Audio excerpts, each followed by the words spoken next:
Hi friends அனைவருக்கும் வணக்கம். நம்ம இப்ப 10th எக்கனாமிக்ஸ் புக்ல இருக்க அதாச்சும் பொருளியல் பாடப்புத்தகம். அந்த பாடப்பகுதியில இருக்கக்கூடிய அலகு 3 உணவு பாதுகாப்பு மற்றும் ஊட்டச்சத்து அப்படின்ற ஒரு லெசன் பார்க்குறோம். இந்த லெசன் பார்க்கும்போதே உங்களுக்கு தெரியுது. உணவு பாதுகாப்புனா என்ன நமக்கு எல்லாருக்குமே தெரியும். ஊட்டச்சத்து அப்படின்னாலும் என்ன எல்லாருக்குமே நமக்கு தெரிஞ்ச விஷயம். ஸோ அந்த உணவு பாதுகாப்புக்கு என்னென்ன வரையறை குடுத்துருக்காங்க, உணவு பாதுகாப்புனா என்ன, ஊட்டச்சத்துனா என்ன அப்படின்ற பொருள் வந்து குடுத்துருப்பாங்க. நமக்கு எப்படி தானியங்கள் கிடைக்குது, அது எப்படி நம்ம அணுகுறோம், அத பத்தி பார்க்க போறோம். வாங்கும் திறன் விவசாய கொள்கை. நம்ம எப்படி வந்து விவசாயம் நடத்தி, அது எப்படி வந்து வாங்கும் அத எங்கெல்லாம் ஸ்டோர் பண்றாங்க. ஒரு கவர்மெண்ட்டு ஒரு மக்கள் கிட்ட சேர்க்கணும் ஒரு விவசாய பொருட்கள, அப்படின்னா அது எப்படியெல்லாம் செயல்பட்டு, அது எங்கேருந்து நம்மளுக்கு யார் மூலமா கிடைக்குது? அதுக்கப்புறம் வறுமையினுடைய பல பரிமாணங்கள்லாம் என்ன? அப்புறம் தமிழ்நாட்டுல வந்து நம்ம ஊட்டச்சத்து டெவலப் பண்றதுக்கு என்ன எல்லாரையுமே வந்து ஒரு ஊட்டச்சத்து நிறைந்தவர்களா, ஒரு பசி இல்லாதவர்களா ஆக்கறதுக்கு எப்படி வந்து கவர்மெண்ட் செயல்படுறாங்க? அதேமாரி இந்திய லெவல்ல நம்மளுக்கு எப்படி வந்து கவர்மெண்ட் வந்து செயல்பட்டுட்டு இருக்காங்க? அந்த மாரி பத்தியெல்லாம் இந்த லெசன்ல குடுத்துருக்காங்க. ஒரு பார்க்கறதுக்கு வந்து கொஞ்சம் டிஃபிகல்ட்டா இருக்க மாரி இருக்கும் லெசன். பட் வந்து ரொம்ப ரொம்ப ஈஸி தான். நம்ம எக்ஸாம் பாயிண்ட் ஆஃப் டேட்டா எல்லாத்தையுமே நல்லா ஆல் ஓவர் லெசன படிச்சுட்டு, அத ஃபுல்லா ரிவிஷன் பண்ணி விட்டுருவோம் வாங்க.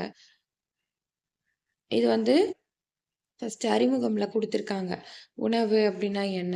மனித வாழ்க்கை அதாச்சும் மக்கள் வாழ்க்கையும், வளர்ச்சியும் பராமரிப்பதற்காக உண்ணுதல் மற்றும் பருகுதலுக்கு பயன்படும் எந்த ஒரு பொருளும் தான் என்ன சொல்றாங்க? உணவு அப்டின்னு சொல்லிட்டு சொல்றாங்க. உணவு பாதுகாப்பு என்பது ஒரு நபர் போதுமான அளவு சாப்பிடுவதையும், சுறுசுறுப்பாக இருப்பதையும், ஆரோக்கியமான வாழ்க்கை நடத்துவதையும் குறிக்கும். உணவு பாதுகாப்புனா என்ன? ஒருத்தவங்க போதுமான அளவு சாப்பிடுறாங்க. அது மூலமா சுறுசுறுப்பா இருக்காங்க. ஆரோக்கியமான வாழ்க்கைய வந்து நடத்துறாங்க. இதுக்காக தான் நம்ம சாப்பிடுறோம். எதுக்காக நம்ம சாப்பிடுறோம்? சுறுசுறுப்பா இருக்கணும், வேலை பார்க்கணும், ஆரோக்கியமாவும் இருக்கணும். இதுக்காக தான். ஸோ இதுதான் உணவு பாதுகாப்பு. இதே நீங்க வேற ஏதாச்சும் ஒரு பாய்சனான ஒரு உணவு எதனா சாப்பிட்றீங்க. இது மாரி எதனா சுறுசுறுப்பா இருக்க முடியுமா? ஆரோக்கியமா இருக்க முடியுமா? சுத்தமா வந்து நம்ம எதுவுமே செயல்பட முடியாம போயிடும். ஸோ அது பேர் உணவு பாதுகாப்பா? கிடையாது. இதுதான் உணவு பாதுகாப்பு. அது டெஃபினிஷன் குடுத்துருக்காங்க. வேற ஒண்ணும் கிடையாது. இப்போ வந்து பாருங்க, இதுல உணவு பாதுகாப்புன்னா என்ன? அப்படின்னு ஒவ்வொருத்தரும் ஒரு ஒரு டெஃபினிஷன் வந்து குடுத்திருப்பாங்க.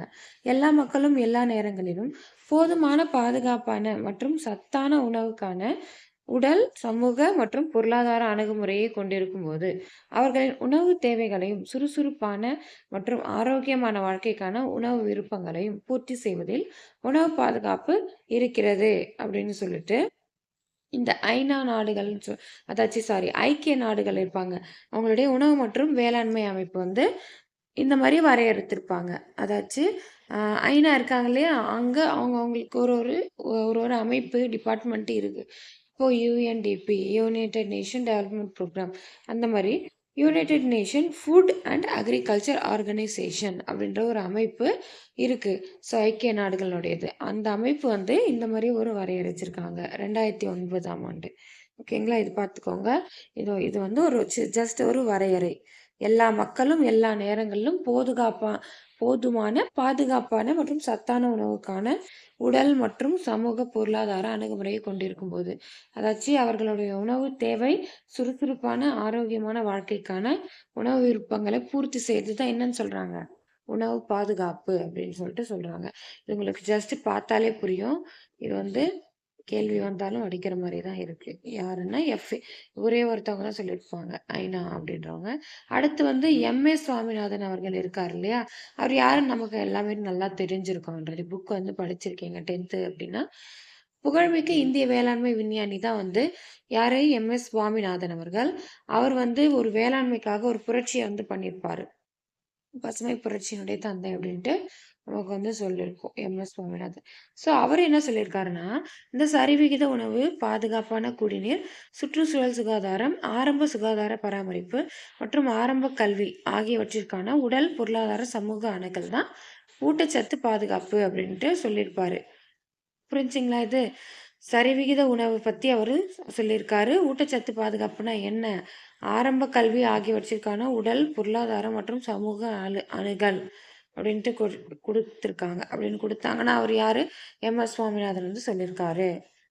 உணவு சரிவிகித உணவா இருக்கணும். பாதுகாப்பான குடிநீர் இருக்கணும். சுற்றுச்சூழல் சுகாதாரம் ஆகியவற்றில சிறந்து விளங்கணும். இதெல்லாம் வந்து பார்த்தீங்கன்னா, ஆரம்ப சுகாதார பராமரிப்பு, ஆரம்ப கல்வி இதெல்லாம் வந்து ஒரு உடல் வந்து பொருளாதார அளவுல, சமூக அளவுல ஒரு கரெக்ட்டா இருக்கும் அப்படின்றத ஊட்டச்சத்து பாதுகாப்பு அப்படின்னு சொல்றாரு. யாரு? எம்.எஸ். சுவாமிநாதன். நெக்ஸ்ட் உணவின் அடிப்படை கூறுகள் மற்றும் ஊட்டச்சத்து பாதுகாப்பு. அடிப்படை கூறுகளா வந்து 3 இது வந்து சொல்லியிருப்பாங்க. என்னென்ன அப்டின்னா, உணவு இருப்பு, அணுகல், உட்கொள்ளுதல். இருப்புனா ஒண்ணும் கிடையாது. பொருட்கள் எவ்வளோ சேமிச்சு வைக்கிறோம் தேவையான அளவுல. அதுதான் இருப்பு. அதாச்சும் இருப்பு அப்டின்னாவே நமக்கு மீனிங்லே புரியுது. இருப்புனா என்ன? நம்மகிட்ட இருக்கிறது. அதான் எவ்வளோ சேமிச்சு வைக்கிறோம். இது வந்து உள்நாட்டு உற்பத்தி, இருப்பு மற்றும் இறக்குமதியில் மாற்றங்கள் பற்றிய ஒரு செயல்பாடு. அப்படின்றாங்க. செகண்ட் வந்து என்ன சொல்லியிருக்காங்க? வாங்கும் திறன். அதாச்சு அணுகல்னா என்ன அப்படின்னா, வாங்கும் திறன். அது வந்து நம்ம இருக்கோம். இப்போ கடையில நம்மகிட்ட இருக்கு. அத நம்ம எப்படி வாங்குறதுக்கு திறன் இருக்கு. அதுதான் நம்ம அணுகுறோம். எப்படி நம்ம அணுக முடியும்? வாங்கும் திறன் மூலமா அணுக முடியும். நம்மகிட்ட பைசா இருக்கு அப்படின்னா, நம்ம போய் வாங்கலாம். ஸோ அதுதான் அணுகல்ன்னு சொல்லிட்டு சொல்றாங்க.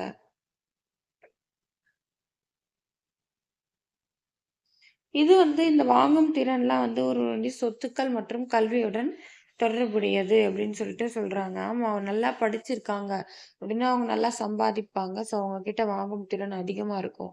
ஸோ அதே மாதிரியே வந்து கல்வி, சொத்துக்கள், சொத்து வந்து அவங்க வருஷம் அப்படியே டெவலப்பா வச்சிருக்காங்க. அதை பாரம்பரியமா வச்சிருக்காங்க அப்படின்னா அவங்க கிட்ட என்ன இருக்கும்? பணம் இருக்கும். ஸோ அவங்க ஈஸியா போய் வாங்கி அவங்களுடைய அணுகுமுறை வந்து இது பண்ணலாம். இதே காசு நம்மகிட்ட இல்ல அப்படின்னா நம்ம கடையில போய் வாங்க முடியுமா? ஒரு உணவு இருக்கு. ஒரு உணவு தானியத்த நம்ம வாங்கணும்னு ஆசைப்படுறோம். வாங்க முடியுமா? வாங்க முடியாது. அதுதான் அணுகல் அப்படின்னு சொல்லியிருக்காங்க. உணவினை உட்கொள்ளுதல் என்பது உட்கொள்ளும் உணவை உயிரியல் ரீதியாக பயன்படுத்துவதற்கான திறன் ஆகும். அதாச்சும் உட்கொள்ளுதல் 3வது பார்ட் உட்கொள்ளுதல்னா நம்ம பிசிக்கலா நம்ம சாப்பிடுறது. ஓகேவா? இப்போ உயிரியல் ரீதியா நம்ம வந்து இப்படி சாப்பிடணும் அப்படின்னா, அதுதான் வந்து உணவினை உட்கொள்ளுதல். உயிரியல் ரீதியாக பயன்படுத்துவது. நெக்ஸ்ட்டு உணவு தானியங்கள் இருப்பு மற்றும் அணுகல். இது வந்து ஜஸ்ட் இருப்பு மற்றும் அணுகல்னா என்னன்னு குடுத்துருக்காங்க. சுதந்திரத்துக்கு பின்னாடி நம்ம இந்தியா வந்து ஒரு திட்டமிட்ட வளர்ச்சியினை பின்பற்றி முடிவு செஞ்சிருக்கு அப்படின்னு குடுத்துருக்காங்க. இது ஜஸ்ட் ஒரு டேட்டா எதுவும் கிடையாது இதுல. பாருங்க உணவு தானியங்கள் இந்த டயகிராம்ல குடுத்துருக்காங்க. நம்ம தொடக்க காலத்துல வந்து வேளாண்மையில கவனம் செலுத்திய பின்னாடி தொழில்மயமாக்கலுக்கு முன்னுரிமை வந்து அளிச்சோம். ஸோ, இந்தியாவுல ஏற்பட்ட வறட்சி, உணவு தானியங்கள் இறக்குமதியை சார்ந்திருக்க தள்ளப்பட்டது. அப்போது வந்து நம்ம என்ன பண்ணியிருந்தோம், இறக்குமதிக்கு மொத்தமா திறந்த சந்தை கொள்முதல் மற்றும் தானியங்கள் இறக்குமதிக்கு அனுமதிக்கவில்லை. பணக்கார நாடுகள்லேருந்து வந்து நம்ம சலுகை அதாச்சு இப்போ நான் டெவலப்மெண்ட் ஏரியா ச்சீ சாரி டெவலப்டு கண்ட்ரீஸு அவங்க கிட்ட இருந்து நம்ம வந்து என்ன பண்ணுறோம், இந்த மாதிரி ஒரு ஒரு பர்ட்டிகுலர் ரேட்டு ஆஃபர் ரேட்ல நம்ம வந்து உணவு தானியங்களை வந்து இறக்குமதி செய்ய வேண்டிய அவசியம் இருந்துச்சு. ஏன்னா ஸ்டார்ட்டிங்ல நமக்கு வந்து வறுமையில தான் இருந்தோம் இல்லையா? சுதந்திரம் வாங்கின அப்புறம். ஸோ அந்த மாதிரி நிலைமையில இருந்துச்சு. 1960ல நம்ம அமெரிக்கா இருக்காங்க இல்லையா? அது அவங்க வந்து வளர்ந்துருந்தாங்க அந்த டைம்லயே. அவங்க வந்து தன்னுடைய பொது சட்டம் 480 அந்த 480 மூலமா இந்தியாவுக்கு வந்து உதவி செஞ்சாங்க அப்படின்றத சொல்றாங்க. அந்த டைம்ல வந்து அமெரிக்கா நாடுகள் 1960ல நமக்கு உதவி செஞ்சிருக்காங்க. அதே மாரி நம்ம அதிக மக்கள் தொகையை கொண்டிருக்கோம். வளர்ந்து வரக்கூடிய ஒரு புரட்சிகரமான நாடா இருந்திருக்கும் அந்த டைம்லயும். ஸோ, அப்போ அந்த அமெரிக்க நிர்வாகமும் அந்த ஃபோர்ட் அறக்கட்டளை அப்படின்ற அந்த அமைப்புகள், மனிதநேய அமைப்புகள், அவங்க அந்த மனிதநேயம் பாருங்க, மனிதநேயம். அவங்க என்ன பண்ணியிருக்காங்க, நமக்கெல்லாம் உணவு உற்பத்தி அதிகரிக்கணும் அப்படின்னு சொல்லி, கோதுமை மற்றும் அரிசி இருக்கு இல்லையா? அதனுடைய உயர் ரக விளைச்சல் வகைகளுக்கான ஹை யீல்டு வெரைட்டிங் ப்ராடக்ட்ஸ் அந்த திட்டத்த வந்து வகுத்து அறிமுகப்படுத்தியிருக்காங்க. யார் யாரு? அமெரிக்க நிர்வாகமும், ஃபோர்டு அறக்கட்டளையும் சேர்ந்து. ஸோ, இது மாரி நம்மளுக்கு அவங்க ஹெல்ப் பண்ணியிருக்காங்க. இதுல ஜஸ்ட் டேட்டா குடுத்துருக்காங்க. அப்படின்னா என்ன அப்படின்றது குடுத்துருக்காங்க. என்ன பண்ணியிருக்காங்க? ஹை யீல்டு வெரைட்டீஸ் கொண்டு வந்திருக்காங்க. அது எல்லா மாவட்டங்கத்திலயும் உள்ளடக்கணும் அப்படின்னு சொல்லிட்டு சொல்லியிருப்பாங்க. அடுத்து இவ்வாறு பசுமை புரட்சி வந்து நம்ம நாட்டுல வந்து தோன்றி உணவு தானிய உற்பத்தியில தன்னிறைவு அடைஞ்சிருக்கோம் அப்படின்னு சொல்லிட்டு சொல்றாங்க. ஆமா, தன்னிறைவு அடையறதுக்காக நம்ம பசுமை புரட்சி அப்படின்னு கொண்டு வந்தோம். நெல்லு, உயர் ரக விதைகள் மூலமா அரிசி, கோதுமை அது மாதிரி தானியங்கள பயிரிடப்பட்டு அந்த உற்பத்திய அதிகரிச்சோம். இதுதான் நம்ம பசுமை புரட்சி அப்படின்னு சொல்லிட்டு சொல்றோம். அதே மாதிரி முக்கிய தானிய பயிர்களுடைய விளைச்சலும் அதிகரிச்சிருக்காங்க. அதே மாதிரி 1950 முற்பகுதி இருக்கு இல்லையா? அந்த டைம்ல தானியங்களுடைய உற்பத்தி பரப்பளவு வந்து 98 மில்லியன் ஹெக்டேர்களா இருந்தது அப்படின்றாங்க. ஆனா, நாடு வந்து பார்த்தீங்கன்னா, 54 மில்லியன் டன் உணவு தான் வந்து உற்பத்தி செய்ய முடிஞ்சுச்சு. ஓகேவா? 98 மில்லியன் ஹெக்டேருக்கு 54 மில்லியன் டன்னு உணவு உற்பத்தி செஞ்சுச்சு. ஆனா, அதுக்கப்புறமா வந்து அதுக்கு அடுத்து அ இந்த உணவு தானியங்கள் அந்த உணவு நிலைய சீர் செய்யறதுக்கு ஏறத்தாழ கிட்டத்தட்ட ஒரு 65 ஆண்டுகள் ஆயிருச்சு அப்படின்னு சொல்லிட்டு சொல்றாங்க.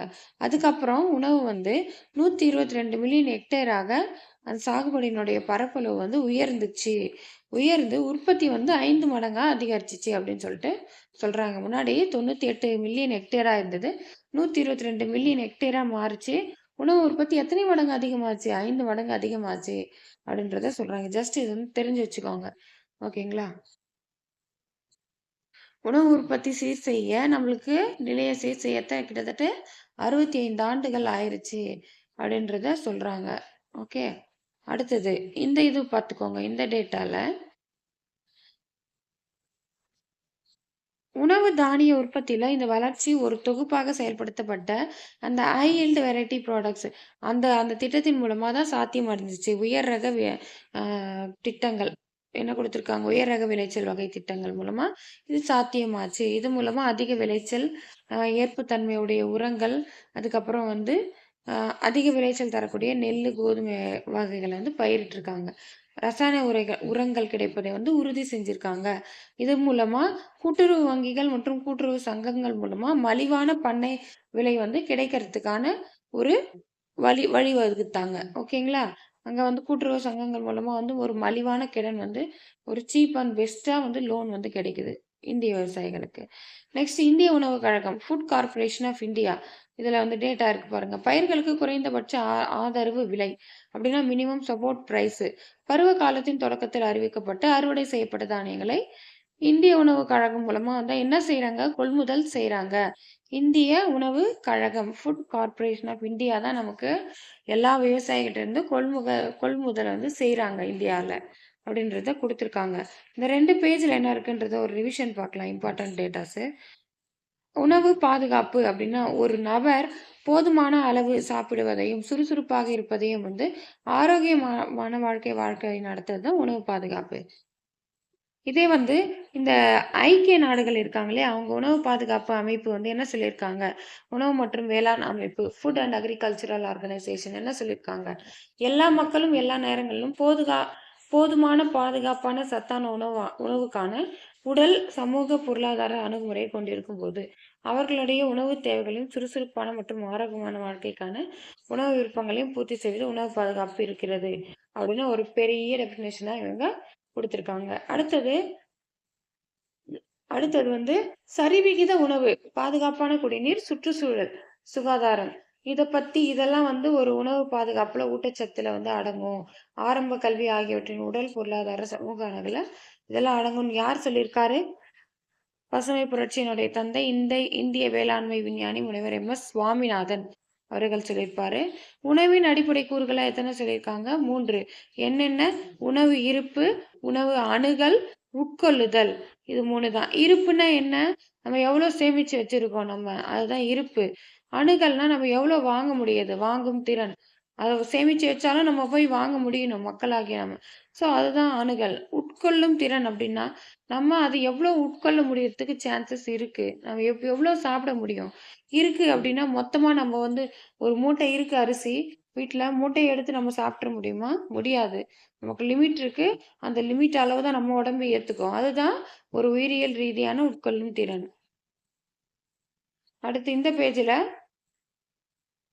எந்த நாடு 1960ஆம் ஆண்டு ஒரு ஒரு பொதுச் சட்டம் இயற்றி 480 சட்டம் இயற்றி இந்தியாவுக்கு உதவி செஞ்சிருக்காங்க அப்படின்னா, அமெரிக்க நாடு. அதே மாரி அமெரிக்க நிர்வாகமும் எந்த கம்பெனியும், எந்த அறக்கட்டளையும் சேர்ந்து வந்து அ மனிதநேய அமைப்புகள் மூலமா நமக்கு உணவு உற்பத்தி அதிகரிச்சாங்க அப்படின்னு பார்த்தீங்கன்னா, ஃபோர்ட் அறக்கட்டளையும், இந்தியா அமெரிக்க நிர்வாகமும் சேர்ந்து நமக்கு வந்து ஹை யீல்டு வெரைட்டி ப்ராடக்ட்ஸ்லாம் வந்து உருவாக்குறதுக்கு திட்டத்த உருவாக்கி நமக்கு குடுத்துருக்காங்க. அதே முறையே பசுமை புரட்சி அப்படின்றது எதுக்காக உருவாக்குனாங்க இந்தியால?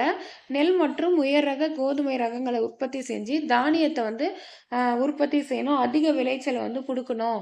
ஸோ, அதுக்காக கொண்டு வரப்பட்டது இந்த பசுமை புரட்சி திட்டம். அதுதான் வந்து பசுமை புரட்சி அப்படின்றாங்க. 1950ல எத்தனை மில்லியன் ஹெக்டேராக இருந்தது? 98 மில்லியன் ஹெக்டேராக அந்த விவசாய நிலங்கள் பரப்பளவு இருந்தது. அப்போ வந்து 54 மில்லியன் டன் வந்து உற்பத்தி செஞ்சுட்டு இருந்தாங்க. இதே வந்து 65 ஆண்டுகள் கழித்து 122 மில்லியன் பரப்பளவா வந்து ஆச்சு. உற்பத்தி அதாச்சும் உற்பத்தி பரப்பளவு. அது உற்பத்தி வந்து 5 மடங்குகளா வந்து உற்பத்தி ஆச்சு. இந்த மாரி வர்றதுக்கு கிட்டத்தட்ட 65 ஆண்டுகள் வந்து ஆயிருக்கு நம்மளுக்கு உணவு புரட்சி செய்யறதுக்கு அப்படின்னு சொல்லிட்டு சொல்றாங்க. அதே மாரியே இந்த HYV திட்டம் அதாவது ஹை யீல்டு வெரைட்டீஸ் அதிக மகசூல் கொடுக்கக்கூடிய அதாச்சு அதிக விளைச்சல், உயர் ரக விளைச்சல் வகைகளுக்கான திட்டத்தின் மூலமா நமக்கு நெல், கோதுமை வகைகள அதிகப்படுத்தியிருக்காங்க. மானிய விலைகள ரசாயன உரங்கள குடுத்திருக்காங்க. அதே மாரி கூட்டுறவு சங்கங்கள், கூட்டுறவு வங்கிகள் மூலமா விவசாயிகளுக்கு கடன் வந்து ஈஸியா கிடைக்கிறதுக்கான வழிவகை செஞ்சிருக்காங்க. அதே மாரியே வந்து மினிமம் சப்போர்ட் பிரைஸ் பயிர்களுக்கு குறைந்தபட்ச ஆதரவு விலை வந்து யார் வந்து குடுக்குறாங்க அப்டின்னா, இந்திய உணவுக் கழகம் வந்து குடுப்பாங்க. ஃபுட் கார்ப்பரேஷன் ஆஃப் இந்தியா அவங்க தான் குடுத்து, அதாச்சு அவங்க தொடக்க காலத்திலேயே வந்து இந்த மினிமம் சப்போர்ட் பிரைஸ வந்து குடுத்துருவாங்க. குடுத்தா தானே அவங்க வந்து ஒரு பர்ட்டிகுலர் இதுல வந்து விவசாயம் பண்ணி, அவங்களுக்கு ஏதாச்சும் ஒரு நஷ்டம் அடைஞ்சாலும் இந்த மினிமம் சப்போர்ட் பிரைஸ் அவங்களுக்கு உறுதியா வந்து கிடைக்கிற மாரி. அதாச்சு அவங்களுக்கு ஒரு ஃபிக்ஸ்டு பிரைஸ் உங்களுக்கு ஏதாச்சும் இது ஆனாலும் பயிர் நஷ்டம் அடைஞ்சாலோ, இல்ல ஏதாச்சும் ஒரு இயற்கையா ஒரு ஏதாச்சும் விபரீதம் நடந்து பயிர் வந்து அடிச்சுட்டு போனாலும், அவங்களுக்கு ஒரு குறைந்தபட்ச ஆதரவு விலை வந்து ஃபிக்ஸ்டு பண்ணியிருப்பாங்க. ஃபிக்ஸ்டு பண்ணி அவங்களுக்கு வந்து ஒரு சேமிப்பு கிடங்கின உருவாக்கியிருப்பாங்க. அது மூலமா அறுவடை செஞ்சு அவங்க வந்து இருப்புல வச்சிருப்பாங்க. ஓகேவா? ஆ விவசாயிகளுக்கு ஒரு உற்பத்தி செஞ்சுட்டாங்க. அவங்க வந்து பாதுகாப்பான ஒரு சேமிப்பு கிடங்கு, அந்த மாரி ஒரு கவர்மெண்ட் பண்ணா தானே நம்மளுக்கு அவங்க அதுல வந்து சேமிச்சு வைப்பாங்க. அந்த உணவு தானியங்கள. எப்ப தேவையோ அப்போ அவங்க உணவு விப்பாங்க மார்க்கெட்ல. ஸோ வித்து அவங்க பணம் பாப்பாங்க.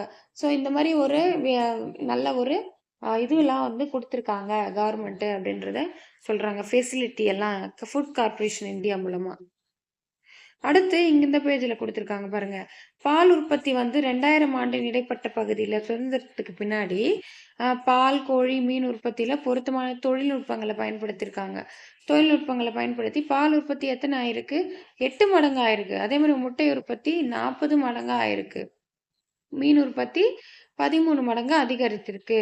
ஆனாலும் இந்தியா வந்து பருப்பு வகைகள்ல, எண்ணெய் வித்துக்கள்ல உற்பத்தியில தன்னிறைவு பெறுவதில இன்னுமே வெற்றி பெறவில்லை அப்படின்றாங்க. பருப்பு வகைகள்லயும், எண்ணெய் வித்துக்கள்லயும். ஓகேவா? எனவே இந்தியா மக்களின் தேவைகளை பூர்த்தி செய்ய இறக்குமதிய தான் நம்பிட்டு இருக்கு அப்படின்னு சொல்லிட்டு சொல்றாங்க. இது பாருங்க 2000 ஆண்டின் இடைப்பட்ட காலத்துல நம்ம சுதந்திரத்துக்கு பின்னாடி வந்து இதெல்லாம் வளர்ச்சி அடைஞ்சிருக்கும். பால் எத்தனை மடங்கு? 8 ரூபா பாலு 8 மடங்கு வளர்ச்சி அடைஞ்சிருக்கும். முட்டை வந்து ரூ. 40 வச்சுக்கோங்களேன். சும்மா ஒரு டசன் ரூ. 40 அப்படி வச்சுக்கோங்க. இப்ப அதிகமாயிருச்சு. ஓகேவா? ஒரு டசன் ரூ. 40 சும்மா நம்ம தெரிஞ்சுக்கிறோம். நம்ம மைண்ட்ல டக்குன்னு ஞாபகம் வரணும் இல்லையா? பால் இத்தனைக்கும் பால் வந்து 40 மடங்கு. அதே மாரி மீன் வந்து 13 மடங்கு அப்படின்றது. 1 கிலோ மீன்ல 13 மீன் நிக்குது அப்படின்னு ஞாபகம் வச்சுக்கோங்க. 13 மடங்கு வந்து அதிகரிச்சிருக்கு அப்படின்னு சொல்லிட்டு சொல்றாங்க. இதெல்லாம் தெரிஞ்சுக்கோங்க. குறைந்தபட்ச ஆதரவு விலைனா என்ன? மினிமம் சப்போர்ட் பிரைஸ்னா என்ன குடுத்துருக்காங்க. குறைந்தபட்ச ஆதரவு விலை என்பது அந்த பயிரின் சாகுபடியில் பல்வேறு செலவுகளை கருத்தில் கொண்டு ஒரு குறிப்பிட்ட பயிருக்கு ஒரு விலை நிபுணர் குழுவால் நிர்ணயிக்கப்படுகிறது. ஆமா, நம்ம முன்னாடியே பார்த்தோம் இல்லையா? உங்களுக்கு விவசாயிகளுக்கு பல்வேறு செலவு வந்து ஆகும்.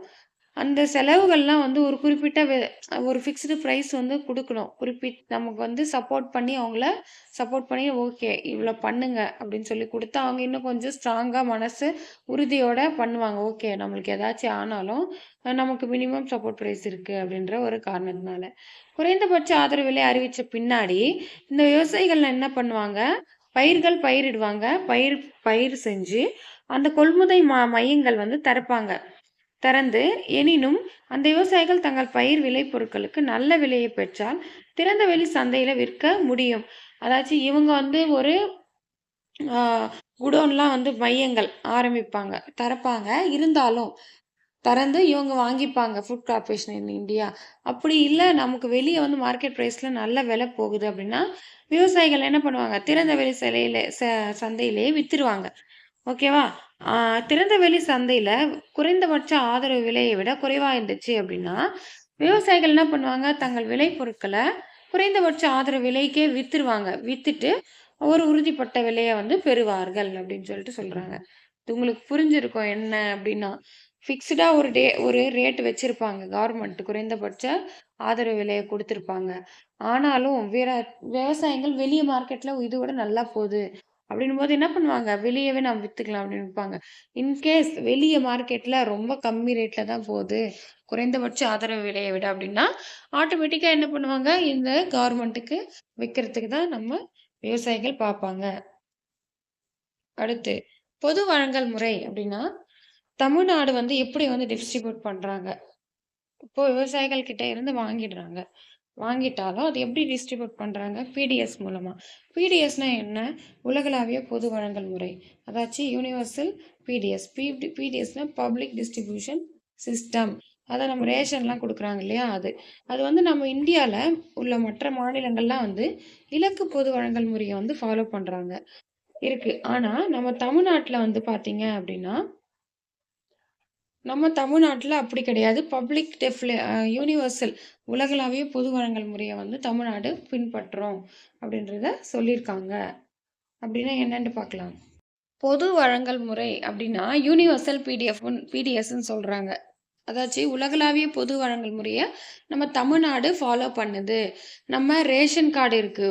அதாச்சும் தமிழகத்துல இருக்க குடும்பத்துல குடும்ப அட்டைதாரர்கள் அப்படின்னு சொல்லிட்டு சொல்றாங்க. ரேஷன் கார்டு மூலமா நம்ம கவர்மெண்ட் என்ன பண்றாங்க? நம்ம குடும்பங்களுக்கு எவ்வளோ அளவு இருக்கமோ 2 பேர் இருக்கோமா, 3 பேர் இருக்கோமா அதுக்கேத்த மாரி என்ன பண்றாங்க? அரிசி, கோதுமை, சர்க்கரை அதெல்லாம் மாதம் மாதம் வழங்குறாங்க. அதுதான் வந்து உலகளாவிய பொது வழங்கல் முறை மூலமா நம்மளுக்கு இது குடுக்குறாங்க ரேஷன்லாம் அப்படின்றாங்க. இந்தியால உள்ள மற்ற மாநிலங்கள்லாம் இலக்கு பொது வழங்கல் முறைய வந்து செயல்படுத்துறாங்க. டார்கெட்டட் பிடிஎஃப்ப செயல்படுத்துறாங்க. அப்டின்னா என்ன அப்டின்னா, நம்ம தமிழ்நாட்டுல மொத்த பேருமா எல்லாருக்குமா சரிசமமா வந்து எல்லா ரேஷன் கார்டு வச்சிருக்காங்களா? ஓகே. நீங்க இவ்ளோ பணக்காரா அப்டிலாம் பார்க்கறது கிடையாது. ரேஷன் கார்டு இருக்கா? அவங்களுக்கு பொருள். அப்டி குடுக்குறோம்.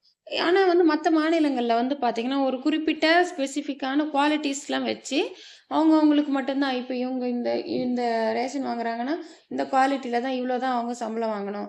இந்த குவாலிஃபிகேஷன்லாம் அவங்களுக்கு இருக்கணும் அப்டின்ட்டு, அத டார்கெட் பண்ணி அவங்களுக்கு மட்டும் தான் குடுக்குறாங்க. அதுதான் சொல்றாங்க. இந்தியால மற்ற ஸ்டேட்ல நீங்க எடுத்துக்கிட்டீங்க அப்டின்னா, டார்கெட்டட் பிடிஎஃப் குடுக்குறாங்க. ஆனா நம்ம இதுல வந்து பொது வழங்கல் முறையா குடுக்குறோம். உலகளாவிய பொது வழங்கல் முறை நம்ம தமிழ்நாட்டுல எல்லாருக்குமே அந்த மாரி குடுக்குறோம் அப்டின்றத சொல்றாங்க. அதுதான் இந்த இது குடுக்குறாங்க. வேற எதுவும் இல்ல. அதே மாரி இந்தியா கவர்மெண்ட்டும், தமிழ்நாடு கவர்மெண்ட்டும் பொது வழங்கல் முறைக்கு மானியங்கள்லாம் குடுத்து உதவுறாங்க அப்படின்னு சொல்றாங்க. இது பாருங்க ரேஷன் குடுக்கறது தான் சொல்லியிருக்காங்க. நெக்ஸ்ட் தேசிய உணவு பாதுகாப்பு சட்டம். நேஷனல் ஃபுட் செக்யூரிட்டி ஆக்ட் வந்து எப்ப கொண்டு வந்திருக்காங்க? இது ரொம்ப இம்பார்ட்டன்ட். 2013ல நாடாளுமன்றத்தால் நிறைவேற்றியிருக்காங்க. எப்போ? 2013. ஸோ இத நல்லா ஞாபகம் வச்சுக்கோங்க. 2013ல தான் இந்த ஃபுட் செக்யூரிட்டி ஆக்ட் வந்து கொண்டு வந்திருக்காங்க. தேசிய உணவு பாதுகாப்பு சட்டம். இந்த சட்டம் வந்து 50% நகர்ப்புற குடும்பங்களையும், 75% கிராமப்புற குடும்பங்களையும் உள்ளடக்கி இருக்கு அப்படின்றாங்க. ஓகேவா? அடுத்து தமிழ்நாட்டுல தேசிய உணவு பாதுகாப்பு சட்டம். இந்தியாவுல தேசிய உணவு பாதுகாப்பு சட்டம் தொடங்கி இந்த 3 வருஷத்துக்கு அப்புறம் என்ன பண்ணியிருக்காங்க? 3 வருஷம்னா என்ன ஆகும்? 2016 வருமா? 13ல நேஷனல் லெவல்ல. தமிழ்நாட்டுல 16. ஓகே 2016ல கொண்டு வந்திருப்பாங்க. நவம்பர் 1ஆம் தேதி. ஓகேவா? இந்த டேட் நல்லா ஞாபகம் வச்சுக்கோங்க. நவம்பர் 1, 2016ல நம்ம தமிழ்நாட்டுல. உணவு பாதுகாப்புல நுகர்வோர் கூட்டுறவின் பங்கு என்ன இருக்கு அப்படின்னு பார்த்தீங்கன்னா, இந்தியால 3 அடுக்கு அமைப்புல நுகர்வோர் கூட்டுறவு சங்கங்கள் வந்து அமைச்சிருக்காங்க. என்னென்ன அப்படின்னா, முதன்மை நுகர்வோர் கூட்டுறவு சங்கம், மத்திய நுகர்வோர் கூட்டுறவு கடைகள், மாநில அளவிலான நுகர்வோர் கூட்டுறவு அமைப்புகள் அப்படின்னு சொல்லிட்டு 3 அடுக்குகளா வந்து நுகர்வோர் கூட்டுறவு அமைப்பு வந்து இருக்கு. ஸோ கேட்கலாம், கொஸ்டின் கேட்கலாம். நுகர்வோர் கூட்டுறவு அமைப்பு இந்தியாவில் எத்தனை அடுக்குகள்ல செயல்படுது? 3 அடுக்குகள்ல செயல்படுது. முதன்மை, மத்திய, மாநில அப்படின்னு சொல்லி. அதுக்கப்புறம் இந்த கிராமப்புறங்கள்ல நுகர்வோர் பொருட்களை வழங்குறதுல கிட்டத்தட்ட 50,000க்கும் மேற்பட்ட கிராம அளவிலான சங்கங்கள் வந்து ஈடுபடுறாங்க அப்படின்னு சொல்லிட்டு சொல்றாங்க. எத்தனை அளவு? 50,000 மேற்பட்ட கிராம அளவிலான சங்கங்கள். உணவு பாதுகாப்புல இந்த திட்டம் வந்து முக்கிய பங்கு வகிக்குது அப்படின்றாங்க. என்ன திட்டம்? இந்த நுகர்வோர் பாதுகாப்பு திட்டங்கள். ஸோ அனைத்து நியாய விலை கடைகள்லயும் சுமார் கிட்டத்தட்ட 94% கூட்டுறவு நிறுவனங்களால் நடத்தப்படுகிறது. இந்த நியாய விலை கடைகள் ரேஷன் கார்டுல கிட்டத்தட்ட எத்தனை சதவீதம்? 94% கூட்டுறவு சங்கங்களால தான். கூட்டுறவு நிறுவனங்கள்லாம் இருக்கு இல்லையா? அதை கூட்டுறவு நிறுவனங்கள் மூலமா தான் வந்து நடத்துறாங்க அப்படின்றத சொல்றாங்க. இந்த பேஜ் அகைன் ஒரு முறை பார்க்கலாம். உணவு தானிய உற்பத்தியில வந்து கிட்டத்தட்ட இப்ப எத்தனை மடங்கு பால் உற்பத்தி அதிகரிச்சிருக்கு? 8 மடங்கு. இதே வந்து முட்டை உற்பத்தினா எத்தனை மடங்கு?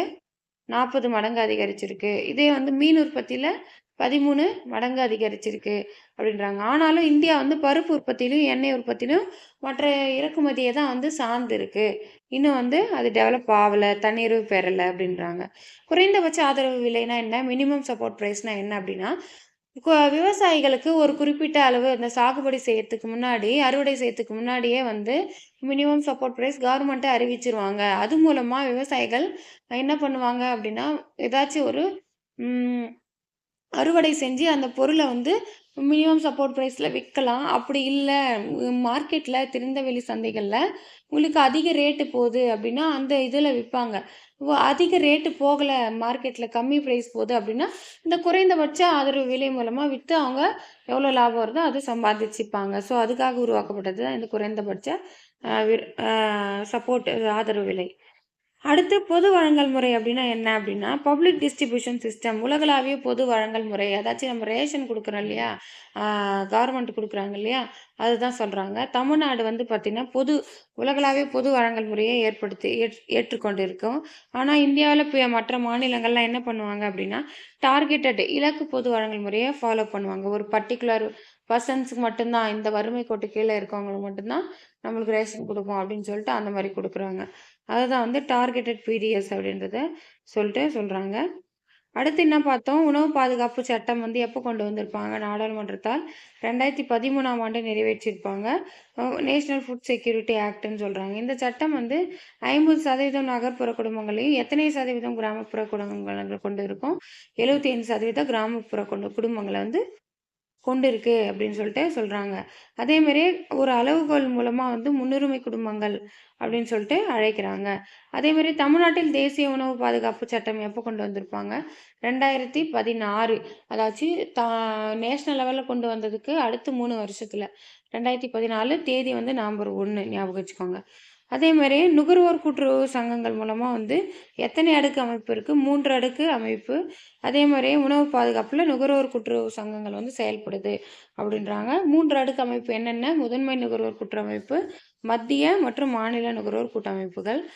அதே மாதிரி நுகர்வோர் இது பண்றதுக்கு கிராமப்புறங்கள்ல எத்தனை சங்கங்களுக்கு மேல இருக்கு அப்படின்னா, 50,000க்கும் மேற்பட்ட சங்கங்கள் வந்து கிராமப்புற அளவிலான சங்கங்கள் வந்து ஈடுபடுது அப்படின்றாங்க. அதே மாதிரி வந்து பார்த்தீங்கன்னா, உணவு பாதுகாப்புல தமிழ்நாட்டுல வந்து பார்த்தீங்கன்னா, நியாய விலை கடைகள்ல எத்தனை சதவீத கிராமப்புற கூட்டுறவு நிறுவனங்களால் செயல்படுது அப்படின்னா, 94% இந்த கூட்டுறவு நிறுவனங்களால் தான் செயல்படுது. மீதி 6 பெர்சன்டேஜ் மற்ற நிறுவனங்கள் மூலமா வந்து செயல்படுத்துறோம். அடுத்து சேமிப்பு கிடங்கு, பஃபர் ஸ்டாக். இந்த இந்திய உணவு கழகம் இருக்குல்ல, ஃபுட் கார்ப்பரேஷன் இந்தியா, அவங்க வந்து என்ன பண்றாங்க? உணவுகள்லாம் வந்து சேமிப்பு நடத்துறாங்க. ஆமா, இப்போ வந்து உணவு வந்து விவசாயிகள் இது பண்றாங்க. அவங்க மழை காத்துல வைக்க முடியுமா? முடியாது. சேமிப்பு கிடங்கு கவர்மெண்ட் வந்து இது பண்ணா என்ன பண்ணலாம்? அவங்க அந்த சேமிப்பு கிடங்குல பாதுகாப்பான ஒரு இடத்துல வச்சுட்டு அவங்க திருப்தியா இருக்கலாம். அறுவடை பண்ணி கஷ்டப்பட்டு மழையில வச்சா என்ன ஆகும்? உணவு தானியம் வேஸ்ட்டா போயிடும். அத யூஸ் பண்ண முடியாது. விற்பனையும் பண்ண முடியாது. யாரும் வாங்கவும் மாட்டாங்க. ஸோ, அதுக்காக என்ன பண்றாங்க? இந்த எஃப்சிஐ மூலமா, ஃபுட் கார்ப்பரேஷன் இந்தியா மூலமா சேமிப்பு கிடங்கு உருவாக்குறாங்க. அதான் பஃபர் ஸ்டாக்கு அப்படின்னு சொல்லிட்டு சொல்றாங்க. விவசாயிகளுக்கு மினிமம் சப்போர்ட் பிரைஸ் மூலமா அறிவிக்கப்பட்ட விலை வந்து வழங்குறாங்க. உற்பத்தி செய்யறதுக்கு ஊக்கத்தொகைய வந்து வழங்குறாங்க. விதைப்பு பருவத்திற்கு முன்னாடியே ஒவ்வொரு ஆண்டும் அ இந்த மினிமம் சப்போர்ட் பிரைஸ வழங்குறாங்க. அதுதான் அகைன் சொல்லியிருக்காங்க. சாரி. வாங்கும் திறன். நெக்ஸ்ட் வாங்கும் திறன்னா என்ன? ஒரு அலகு பணம் மூலம் வாங்கக்கூடிய பொருட்கள் அல்லது சேவைகளின் அளவின் அடிப்படையில் வெளிப்படுத்தப்படும் நாணயத்தின் மதிப்பு தான் வாங்கும் திறன். வாங்கும் திறன்னா என்ன நமக்கு தெரியுது. ஒரு அலகு ஒரு குறிப்பிட்ட பணம் மூலமா வாங்கக்கூடிய ஒரு அளவு தான் வந்து என்ன சொல்றாங்க? வாங்கும் திறன் அப்படின்றாங்க. வாங்கும் திறன் விலை ஏறுச்சுன்னா வாங்கும் திறன் என்ன பண்ணுது? குறைக்கிறாங்க. குறைஞ்சு போகுது அப்படின்றாங்க. அதிக மக்கள் தொகை. வாங்கும் திறனை பாதிக்கும் காரணிகள். அதிகரிப்பு மக்கள் தொகை. இந்தியாவில் மக்கள் தொகை வளர்ச்சி வீதம் 1000க்கு 1.7 உள்ளது. 1000 பேருக்கு எவ்வளோ அதிகமா இருக்கு? 1.7 இருக்கு. அதிக மக்கள் தொகை இருந்தா அதிக தேவை வந்து நமக்கு ஏற்படுது. அதனால என்ன ஆகும்? அளிப்பு வந்து தேவைக்கு சமமா வந்து இருக்காது. அதாச்சும் சாதாரண விலை நிலை வந்து அதிகமா இருக்கும் அப்படின்றாங்க. குறிப்பா கிராமப்புறங்களுடைய வாங்கும் சக்தியை பாதிக்குது. ஆமா. இப்ப மக்கள் தொகை அதிகரிச்சுக்கிட்டே போகுது. அப்ப தேவையும் அதிகரிச்சுட்டே போகுது. தேவை அதிகரிக்க அதிகரிக்க என்ன ஆகும்? விலையும் அதிகரிக்க செய்யுது அப்படின்றாங்க. இது வந்து ஒரு பாதிக்கும் காரணியா இருக்கு வாங்கும் திறனு. அதே மாரி அத்தியாவசிய பொருட்களினுடைய விலை வந்து அதிகரிக்கிறது. மொத்த உள்நாட்டு உற்பத்தியில நிலையான வளர்ச்சி இந்திய பொருளாதாரத்துல வளர்ச்சி வாய்ப்புகள் இருந்தாலும், இப்ப எல்லாம் நிலையான வளர்ச்சி இருந்தாலும், ஒரு பொருட்களுடைய விலை வந்து நிலையான அதிகரிப்பு ஏற்படுது. இந்த தொடர்ச்சியான உயர்வு என்ன பண்ணுது? வாங்கும் சக்தியை சுரண்டி ஏழை மக்களை பெரிதும் வந்து பாதிக்குது அப்படின்றாங்க. விலை அதிகரிப்பு. பொருட்களுக்கான தேவை அதிகரிக்கும் போது ஆட்டோமேட்டிக்கா விலை அதிகரிக்குது. இது பாதிக்குது. அதே மாரி பொருட்களின் விலை வந்து நாணய மதிப்பை வந்து பாதிக்குது. அப்படின்னு சொல்லிட்டு சொல்றாங்க. வாங்கும் திறன் வந்து குறையுது. விலை அதிகரிக்கும் போது என்ன ஆகுது ஆட்டோமேட்டிக்கா? வாங்க முடியுமா நம்மளால? இப்ப பொருள் தங்கம் விலை அதிகமா இருக்கு. வாங்க முடியுமான்னா? முடியாது. பொருட்களின் உற்பத்தியின் அளிப்பும். பொருட்களின் உற்பத்தி அளிப்பு வந்து குறையும் போது ஆட்டோமேட்டிக்கா விலை என்ன ஆகுது? அதிகரிக்குது. அதனால வாங்கும் திறன் வந்து பாதிக்குது அப்படின்றாங்க. வாங்கும் சக்தி சமநிலை அப்படின்னா பர்ச்சேசிங் பவர் பேரிட்டி அப்படின்னா ஒண்ணும் கிடையாது. வாங்கும் சக்தி தொடர்பான ஒரு கருத்து தான் வந்து இது. பொருளாதார கோட்பாடு அப்படின்னு சொல்லிட்டு சொல்றாங்க.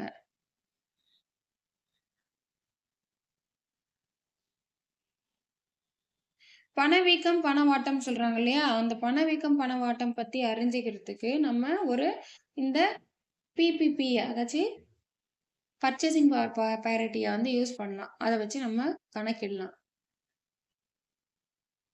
சமீபத்துல வாங்கும் சக்தி சமநிலையின் அடிப்படையில இந்தியா 3வது பெரிய பொருளாதாரமா வந்து மாறியிருக்கு. பிபிபின்னு 3 வார்த்தை இருக்கா? ஸோ 3வது பெரிய பொருளாதாரமா மாறியிருக்கு. சீனா மிகப்பெரிய பொருளாதாரமாக மாறி அமெரிக்காவை 2வது இடத்திற்கு தள்ளி உள்ளது. அப்ப சீனா ஃபர்ஸ்ட் பிளேஸ்ல இருக்காங்க. இந்த வாங்கும் திறன் அடிப்படையில. அமெரிக்கா செகண்ட் பிளேஸ்ல இருக்காங்க. தேர்ட் வந்து நம்ம இருக்கோம். சீனா பாருங்க 27% வந்து இருக்காங்க. 27.4. அமெரிக்கா 21ல இருக்காங்க. நம்ம 11ல இருக்கோம். வறுமை மற்றும் சமத்துவமின்மை. 10% இந்தியர்களுக்கு சொந்தமான வருமானம், சொத்துக்கள் விகிதம் அதிகரித்து வருகிறது. மத்தவங்கலாம் என்ன பண்றாங்க? சமமற்ற நிலையில, சமமற்ற இதுல வந்து இருந்துட்டு இருக்காங்க. சமத்துவமின்மை அப்படின்றாங்க அதுதான். அடுத்து இந்திய வேளாண் கொள்கை. இந்திய வேளாண் கொள்கை. வேளாண் பொருட்களின் ஏற்றுமதியை அடிப்படையாகக் கொண்டு புதிய விவசாய கொள்கை 2018ல வந்து மத்திய அரசால அறிமுகப்படுத்தியிருக்காங்க. எந்த ஆண்டு? 2018. ஓகேவா? 2013ல வந்து பார்த்தீங்கன்னா, உணவு பாதுகாப்பு சட்டம் கொண்டு வந்திருப்பாங்க. 2016ல தமிழ்நாட்டுல கொண்டு வந்திருப்பாங்க. 2018ல வேளாண் கொள்கைய வந்து கொண்டு வந்திருக்காங்க மத்திய அரசால. ஓகேவா? ஒரு நாட்டின் விவசாய கொள்கை அப்படின்னா என்னென்னவா இருக்கும் அப்படின்னா, விவசாய உற்பத்தி அதிகரிக்கணும். உற்பத்தி திறனை உயர்த்தணும். ஒரு குறிப்பிட்ட கால எல்லைக்குள் விவசாயினுடைய வருமான நிலையை உயர்த்தணும். வாழ்க்கை தரத்தை உயர்த்தணுன்றது தான் அதுக்காக உருவாக்கப்பட்டது தான் இந்த விவசாய கொள்கை. ஆமா, அதுக்காக தானே உயர்த்துறான். ஒரு விவசாய கொள்கையே போடுறாங்க. வேளாண்மை கொள்கையினுடைய முக்கிய குறிக்கோள் என்னென்ன? வேளாண் உற்பத்தி திறனை உயர்த்தணும். ஆமா. ஒரு ஹெக்டருக்கு மதிப்பு வந்து கூட்டணும். அதே மாரி ஏழை விவசாயிகள் நலன்களை வந்து பாதுகாக்கணும். அடுத்து என்ன பண்ணணும்? விவசாயத் துறைய நவீனமயமாக்கணும். ஆமா, விவசாய ந ந அதாச்சு உயர் ரக விதைகள்லாம் வந்து அறிமுகப்படுத்தினா தானே விவசாயம்லாம் அதிகமா நவீனமாகும். அது. சுற்றுச்சூழல் சீர்கேடு. சுற்றுச்சூழல் சீர்கேட்ட வந்து சரி செய்யணும். சரி செஞ்சா தான் ஆட்டோமேட்டிக்கா விவசாயங்கள்லாம் செய்ய முடியும். அதே மாரி அதிகாரத்துறை தடைகள நீக்கணும். அதாச்சு இந்த மாரி இந்த சுய உதவி நிறுவனங்கள் அந்த மாரிலாம் இருக்காங்களே, கூட்டுறவு சங்கங்கள் அவங்கலாம் ஒரு அதிகாரமா வந்து செயல்படுறத வந்து நீக்குறாங்க. ஓகேங்களா? இது நீக்கி சுதந்திர தன்மைய அடைய செய்யணும். இதுதான் குடுத்திருக்காங்க. இதுதான் வேளாண்மை கொள்கையில ஒரு 6 குடுத்திருக்காங்க. வறுமையினுடைய பல பரிமாணத்தினுடைய இயல்பு. Multi dimensional nature of poverty. பல பரிமாண வறுமை குறியீடு அப்டின்னா என்ன அப்டின்னா, ஒண்ணும் கிடையாது. ஐ ஐ அதான் UNDP, United nation development program ஐக்கிய நாடுகளுடைய மேம்பாட்டு திட்டமும், ஆக்ஸ்ஃபோர்டு வறுமை மற்றும் மனித மேம்பாட்டு முனைவு இவங்க 2 பேரும் சேர்ந்து என்ன பண்றாங்க அப்டின்னா, 2010ஆம் ஆண்டு தொடங்கப்பட்டது தான் இந்த பல பரிமாண வறுமை குறியீடு. ஓகே. எந்த ஆண்டு? 2010 ரவுண்டா ஞாபகம் வச்சுக்கோங்க. 10 பரிமாண குறியீடு. 10 பல பரிமாண வறுமை குறியீடு ஞாபகம் வச்சுக்கோங்க. 2010.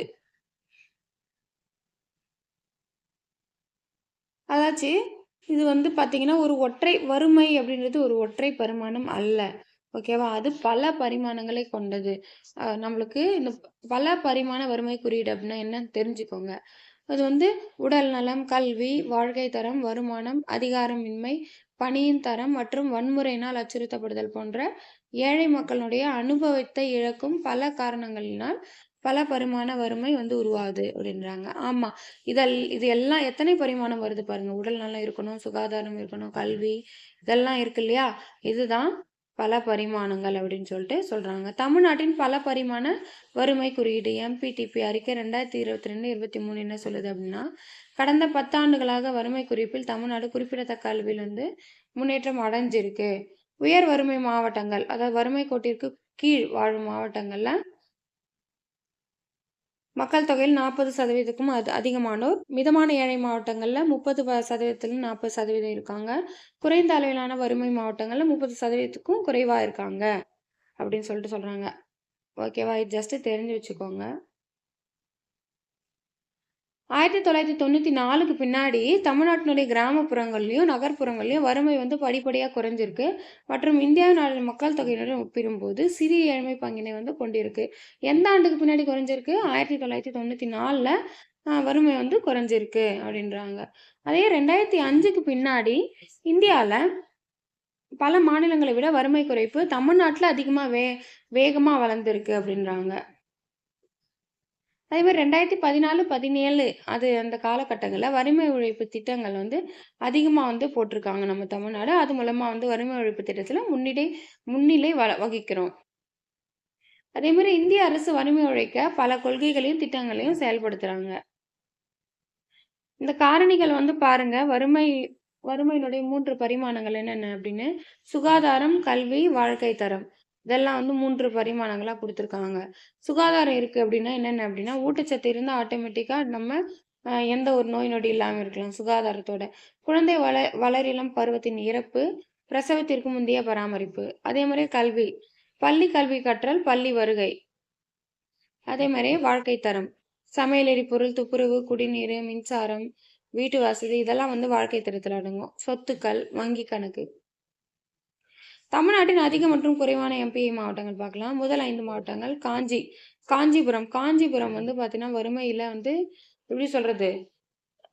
ரொம்ப ரொம்ப டெவலப் ஆயிருக்காங்க. வறுமை இல்லாத மாவட்டங்கள் குடுத்துருக்காங்க. அதே மாரி வறுமை அதிகமா இருக்க மாவட்டங்கள் குடுத்துருக்காங்க. ஃபர்ஸ்ட் மாவட்டம் மட்டும் பார்த்துக்கோங்க. காஞ்சிபுரம். காஞ்சிபுரம், சென்னை, கடலூர் ஞாபகம் வச்சுக்கோங்க. அதே மாரி கடைசியா எது இருக்கு அப்டின்னா, தர்மபுரி வந்து இருக்கு.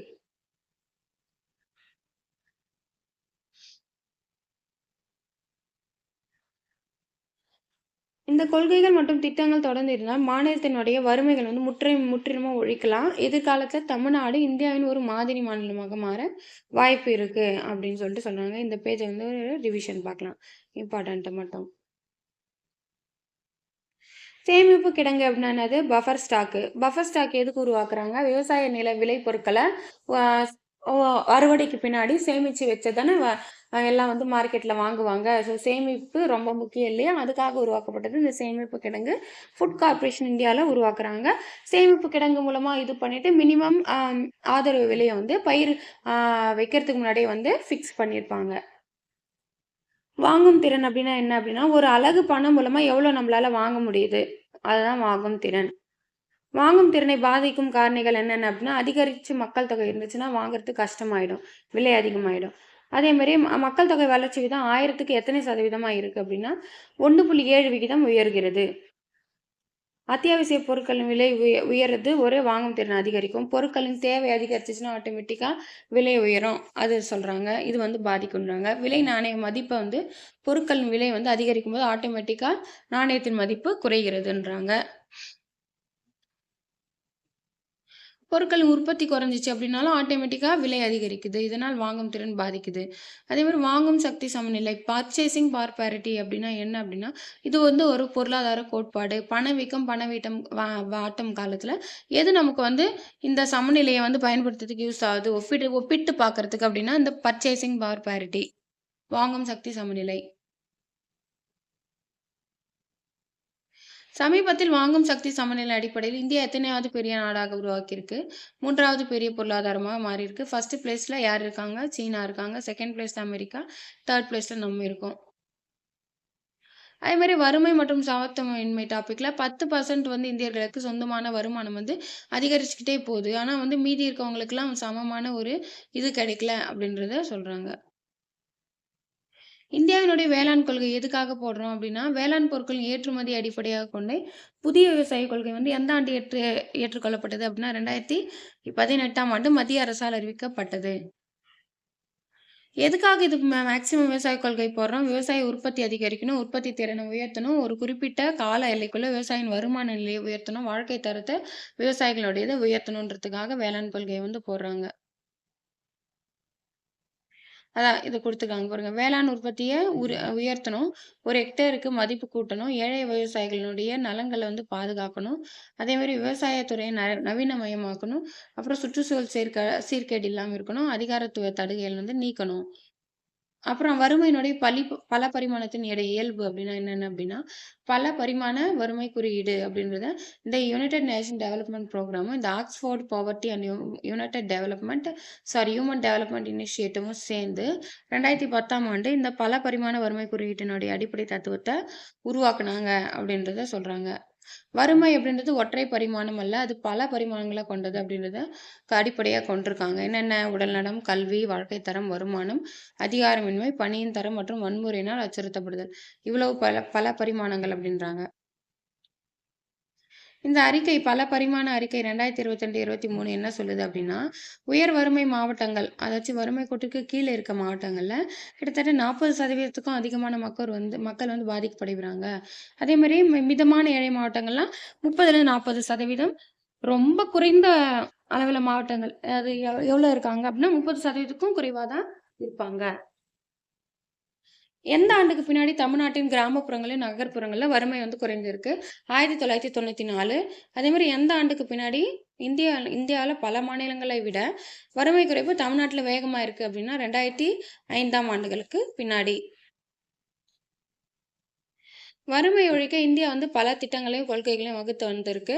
முதல் 5 மாவட்டங்கள் என்னென்ன அப்படின்னா, காஞ்சிபுரம், சென்னை, கடலூர், கோயம்புத்தூர், நாகப்பட்டினம். இதே கடைசி வறுமை கோட்டுல கடைசி 5 மாவட்டங்கள்னா தர்மபுரி, பெரம்பலூர், ராமநாதபுரம், விருதுநகர், அரியலூர்.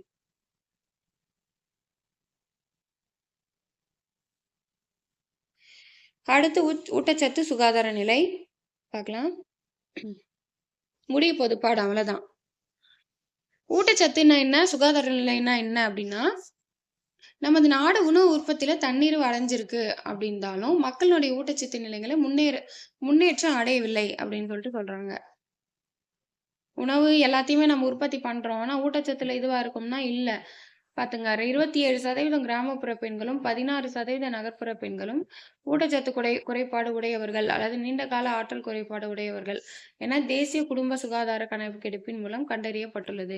2015, 16ஆம் ஆண்டுகள்ல என்ன பண்ணியிருக்காங்க அப்படின்னா, கணக்கெடுப்பு நடத்தியிருக்காங்க. தேசிய குடும்ப சுகாதார கணக்கெடுப்பு வீடு வீடா நடத்தியிருப்பாங்க. அந்த மாதிரி நடத்துனதுல எத்தனை சதவீத கிராமப்புற பெண்கள்?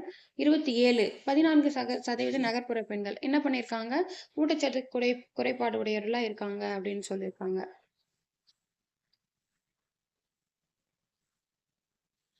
60% வந்து நகர்ப்புறங்கள்ல அ இரத்த சோகை உடையவர்களா இருக்காங்க. 56% இரத்த சோகை உடையவர்களாக இருக்காங்க. அதே மாரி குழந்தைகள பொறுத்தவரைக்கும், அதே மாரி 41% கிராமப்புறங்கள்லயும், 31% குழந்தைகள் வந்து என்ன பண்றாங்க? வளர்ச்சி குன்றி இருக்காங்க. இதெல்லாம் ஜஸ்ட் டேட்டா பார்த்து வச்சுக்கோங்க. ஜஸ்ட் டேட்டா குடுத்துருக்காங்க.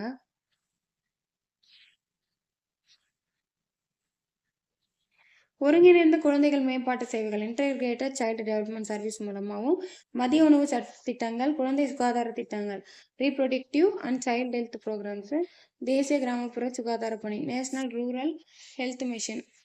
இது மூலமா என்ன பண்றாங்க? திட்டங்கள் மூலமா நமக்கு இந்த இது செயல்படுத்துறாங்க. ஆமா. நமக்கு வந்து பார்த்தீங்கன்னா, இந்த அம் மதிய உணவு திட்டம், அப்புறம் குழந்தைகள் மேம்பாட்டு சேவைகள், அதாவது பால்வாடி எல்லாம் இருக்கு இல்லையா? அது மூலமா குழந்தைங்களுக்கு முட்டையெல்லாம் குடுத்து ஊட்டச்சத்து வந்து டெவலப் பண்றாங்க, அப்படின்றத சொல்றாங்க. 6 வயதுக்கு உட்பட்ட குழந்தைகள், கர்ப்பிணி பெண்கள், பாலூட்டும் தாய்மார்களுக்கு, இளம் பருவ பெண்களுக்கு ஊட்டச்சத்து இதெல்லாம் பண்றாங்க. ஆமா. நம்மளுக்கு சத்துணவு மாவுலாம் நெறைய பேர் வாங்கியிருப்பீங்க. எத்தன பேர் வாங்கியிருக்கீங்க அப்படின்றத சொல்லுங்க. நம்ம ஏஜ் அட்டெண்ட் பண்ற ஸ்டேஜ்ல இருக்கா, அவங்களுக்கு சத்துணவு மாவு இத்தன பாக்கெட்டு அப்படின்னு குடுப்பாங்க. அதே மாரி முட்டையும் அவங்களுக்கும் கிடைக்கும். அ கவர்மெண்ட்ல சலுகை பெற்றவங்களுக்கு இத பத்தி தெரியும். அதே மாரி நம்ம குழந்தைங்க இருக்காங்க, 6 வயசுக்குள்ள இருக்காங்கன்னா, அவங்களுக்கு பால்வாடிக்கு அனுப்பிச்சு விட்டீங்கன்னா, வாரத்துல 3 நாள் முட்டை குடுக்குறாங்க. சாப்பாடும் இப்ப காலை உணவு போடுறது அறிமுகப்படுத்தியிருக்காங்க. இந்த மதிய உணவு மட்டும் இல்லாம, அந்த மாரிலாம்.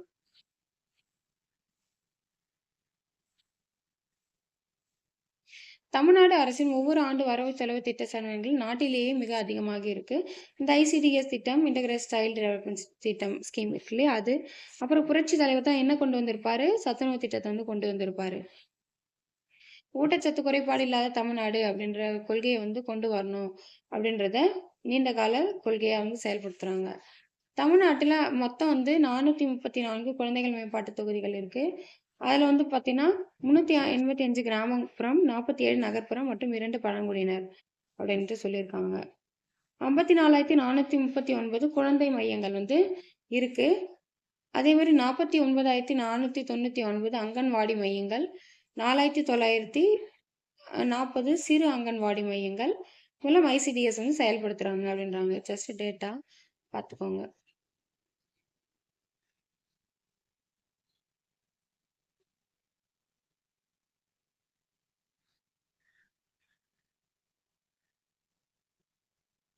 அப்புறம் புரட்சித் தலைவர் எம்ஜிஆர் தான் சத்துணவு திட்டத்த வந்து குழந்தைகளிடையே ஊட்டச்சத்து குறைபாட்டை எதிர்த்து போராடணுன்ட்டு கொண்டு வந்திருப்பாரு. இத ஆல்ரெடி பார்த்துட்டோம். அவ்வளோதான் நிறைவு பகுதிக்கு நம்ம வந்திருக்கோம். இதுல பாருங்க, இந்த பாக்ஸ் டேட்டாவ ஒரு முறை பாருங்க. தமிழ்நாட்டில் செயல்படும் முக்கியமான திட்டங்கள் என்னென்ன? இது ஒரு முறை ரிவிஷன் பண்ணிட்டு வந்துரலாம். ஊட்டச்சத்து சுகாதார நிலைன்னா என்ன? என்னதான் நம்ம உணவு உற்பத்தியில உள்நாட்டு உற்பத்தியில வந்து ஜிடிபிலாம் அதிகரிச்சிருந்தாலும், ஊட்டச்சத்து நிலையில இன்னும் வந்து டெவலப் ஆகாம இருக்கும் அப்டின்றாங்க.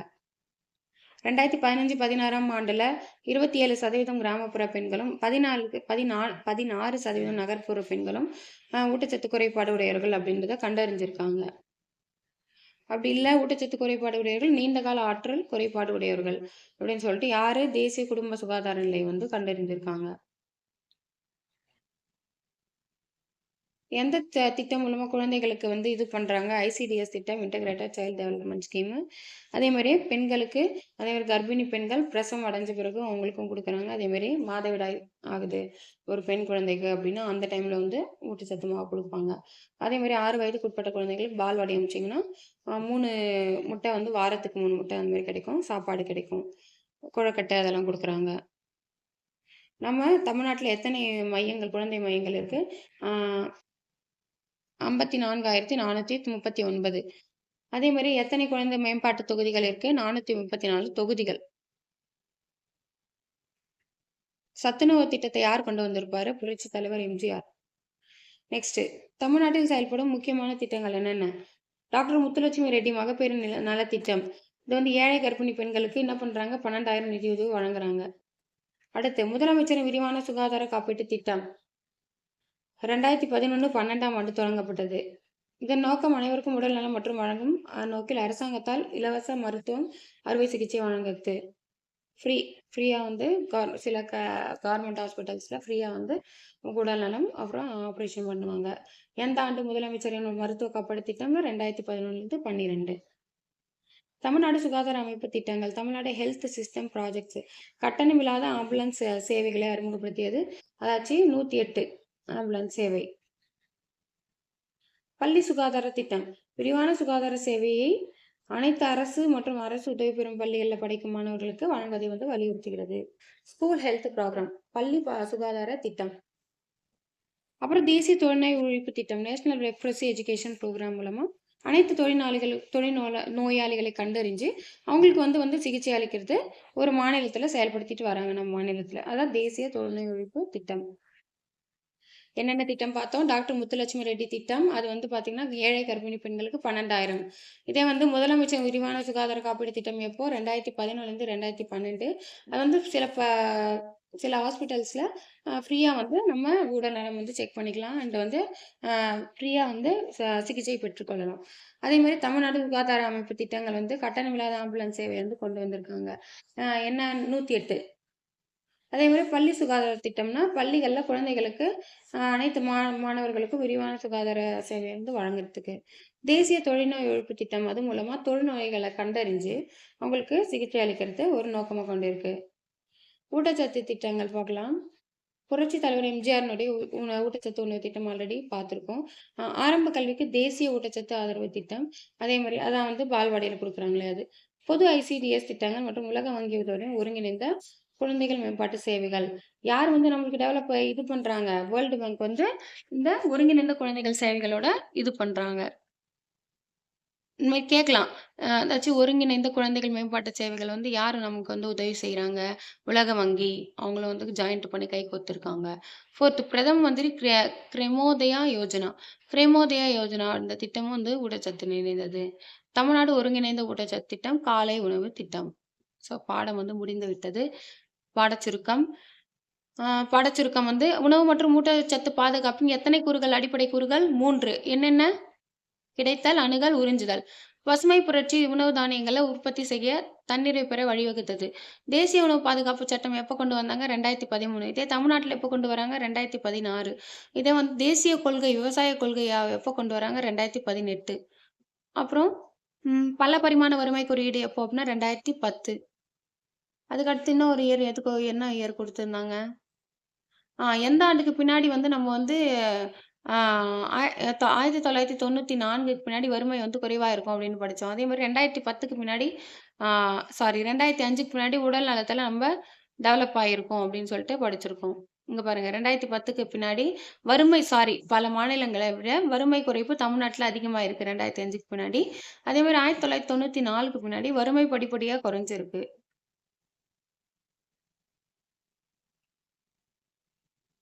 ஓகே. அடுத்து இந்த கலைச்சொற்கள் பார்த்துக்கோங்க. அவைலபிலிட்டி அப்படின்னா எளிதில் கிடைக்கக்கூடிய தன்மை. ஆக்சஸபிலிட்டி அப்படின்னா அணுகுமுறை. அஃபோர்டபிலிட்டி அப்படின்னா தாங்கும் திறன். சஃபிஷியன்ட் போதுமான. பர்ச்சேசிங் பவர் பொருட்கள் வாங்கும் திறன். ப்ரொடக்டிவிட்டி உற்பத்தி செய்யும் ஆற்றல். டிகிரேடேஷன் மதிப்பு குறைவு. யூனிடைமென்ஷனல்னா ஒரு பரிமாணம். மால் நரிஷ்டு ஊட்டச்சத்து இன்மை. ஸோ இதோட பாடம் முடிஞ்சது. அடுத்த பாடத்தில் சந்திப்போம். ரீட் பண்ணியாச்சு, ரிவிஷன் பண்ணியாச்சு. ஸோ யூஸ் பண்ணிக்கோங்க வீடியோவை. 2 டைம் பார்த்தீங்கன்னாவே உங்களுக்கு இந்த டேட்டாஸும் மெமரியில் நின்றுடும். Okay, thank you.